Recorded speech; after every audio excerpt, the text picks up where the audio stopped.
Wala siyang may pakitang pag... Hoy mga bruha! Mukha. Ang gagaling niyo magsalita kayo ng hindi maganda. Baka pag nalaman yung... Hoy, dalawang bruha. Si Feli. Ang galing yung magsalita ng hindi maganda kay Nena. Baka pag nalaman niyo kung sino ang ama ng pinagbubuntis ni Nena, mahulog yung mga panganin niyo. At paano kami mawiwindang Feling Taga? Wala kaming pakialam kung sino ang bumembang kay Nena. Hindi namin kawiwindang kung sino yung ama ng pinagbubuntis ni Nena. Wala kaming paki. Malamang isang palamon ng gobyerno, yung palamon ng lipunan. Tama si Feling Taga, Blandina at saka Mama. Baka mawindang kayo pag nalaman nyo kung sino talaga yung ama ng pinagbubuntis ni Nena. Ano ka ba, Blandina? Kayo nakapaw lang imhik. Hoy, ba't umiiyak ka? Mama, paano hindi ako matatahimik? Ikawiwindang ko daw. Pag nalaman ko kung sino yung ama ng pinagbubuntis ni Nena, Mama.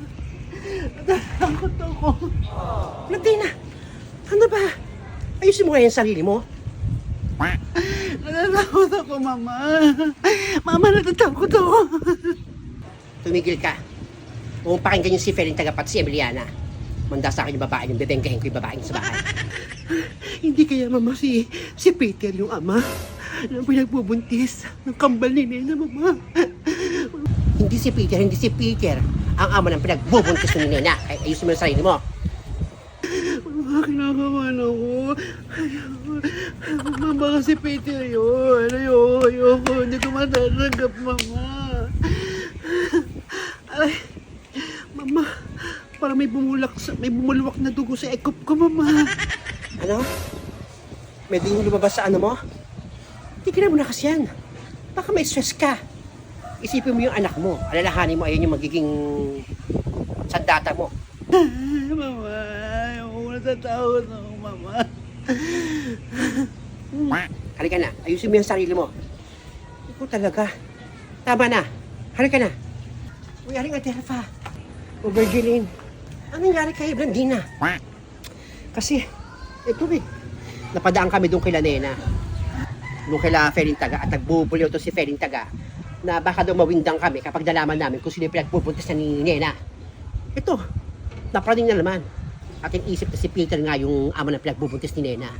Ganun ba? May alam ka ba kung sino yung ama ng pinagbubuntis ni Nena? Alam ko kung sino yung pinagbubuntis, kung sino yung ama ng pinagbubuntis ni Nena. At the Virgiline, kilala mo kung sino yung ama ng pinagbubuntis ni Nena. Kilala ko. Sino? Sino Virgiline? Subukan mo lang Virgiline na sabihin kung sino yung ama ng pinagbubuntis ni Nena. Matatanggalan ka ng mga ngipin. Sino? Sabihin mo na. Biyang tang 100,000. Hindi na Virgiline, baka kilala mo. Nakikiusap ako sa'yo. Nakikiusap kami ni Mama, sabihin mo na kung sino. 100,000 kapalit ng impormasyong ibibigay mo. Ayun, 100,000 no? Sige na. Ay, hindi ko pala kilala. Ano? Hindi mo alam? Ano ka ba namang Virginie? Kala ko naman alam mo. Ay, ako, may mo yung 100,000 na yun. Hindi ko pala kilala. Sige na kayo. Ano, Aling Adelfa? Blandina, pagaling ka. Hindi ko pala kilala. Hoy, Virgiline! Virgiline! Hoy! Yung babae mo talaga. Ako lang kwentang kaibigan. Mama, kahit si Virgil ayaw niya sabihin, tikom ang kanyang mga bibig. Gagawa ako ng paraan, Mama. Para malaman ko kung sino talaga yung ama ng pinagbubuntis ni Nena. Halika na, Blandina. Uwi na tayo.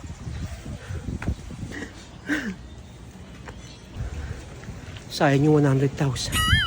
Kaya ayoko mabungian bunga ako ni Feling Taga. Kilala ko yung babae nun. Babangasan ako nun. Ayoko na makisaw-saw pa. Hey, Negra. Oh, dumaan ba dito sila Aling Adelfa pati si Blandina? Oo, nagpunta yun dito. At binengga ni Feling Taga pati ni Emiliana. Sa bahay kasi ng bunganga eh. Naku. Kaya pala yun dun, hinang-hina, iyak na iyak si Blandina. At hindi mapakali at tinatanong pa sa akin kung sino yung takin ng pinagbubuntis ni Nena. Deserve niya yon. Okay, hindi niya matanggap kung sino taga yung ama ng pinagbubuntis ni Nena. Isip siya ng isip ngayon. Ayun, madidepress siya ngayon. Kinakabahan siguro, baka iniisip niya si Peter yung ama ng pinagbubuntis ni Nena. Eh baka naman sinabi mo kung sino yung ama ng pinagbubuntis ni Nena. Ay naku no, hindi ko sinabi no, dahil ayoko mabangasan ng ngipin ni Feling Taga. Kaya ako yung babaeng yun, tagang babangasan ako nun. Buti naman, hindi mo sinabi. Buti naman, Virgilin, at hindi mo sinabi.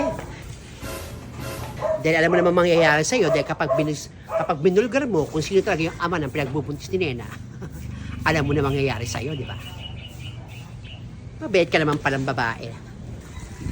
Oo, pero hindi ko sinabi. Kahit nag-offer si Blandina ng 100,000 sa akin, hindi ko sinabi kung sino yung ama ng pinagbubuntis ni Nena, dahil ayoko rin ng gulo. Sige, dyan na kayo. Negra, Pendaga. Punta pa ako ng palengke. Bibila ako ng ulam ng asawa ko. Sige. Ingat ka papuntang palengke. Sige na. Virgilin, ingat ka. Mabait naman pala si Virgil. Akala ko makakalimot siya sa mga sinabi ko. Cobra siya sa akin. Matigas na cobra.